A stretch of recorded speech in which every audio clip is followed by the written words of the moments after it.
اللہ اگر چاہے، اس لیے کہ سرکار غریب نواز کو بھی یہ چیلنج کیا گیا تھا۔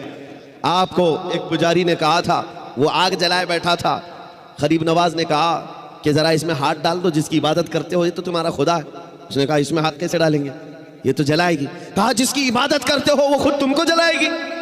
کتنے سالوں سے عبادت کر رہے ہو؟ کہا میرے باپ دادا سب اسی کی عبادت کرتے آئے، ہم اس آگ کو بجھنے نہیں دیتے۔ کہا پھر ہاتھ ڈالو۔ اس پجاری نے کہا کیسی بیوقوفی کی باتیں ہیں، آگ کا کام ہے جلانا، یہ منطق کے ساتھ ہمارے ساتھ کھیل نہ کرو، ہمیں گمراہ نہ کرو، کیا تم ڈال سکتے ہو؟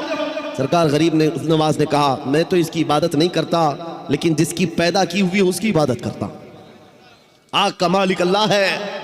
تو اس نے کہا تو چلو ٹھیک ہے، تم ہی ڈال دو، تم ہی ڈال دو۔ سرکار غریب نواز نے ہاتھ نہیں ڈالا، بہت بڑی آگ لگی ہوئی تھی، بڑی آگ ہے جس کی پوجا ہو رہی تھی۔ اس پنڈت کی گود میں ایک چھوٹا سا بچہ تھا، سال بھر کا، 1.5 سال کا، اس کی گود سے بچے کو لے لیا اور آگ میں چلے گئے، اندر چلے گئے۔ اب یہ چیخ پکار کرنے لگا کہ یہ درویش آیا، خود بھی جل گیا، میرے بچے کو بھی لے گیا، اور اتنا ہلہ کیا کہ اندر سے وہ نظر نہیں آ رہے تھے۔ لوگ جمع ہونے لگے، آس پاس کے سب جمع ہو گئے، اور سب کو یہ حیرت تھی کہ یہ جل کر راکھ ہو جائے، آگ کو بجھائیں گے تب یہ ملیں گے۔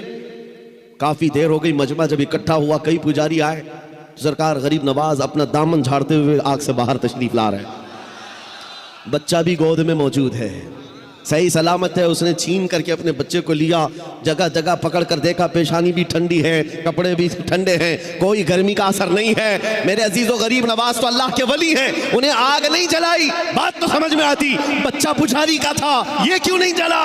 مفسرین کہتے ہیں، تاریخ دان کہتے ہیں، دیکھنا یہ ہے ہاتھ میں کس کے تھا بچہ۔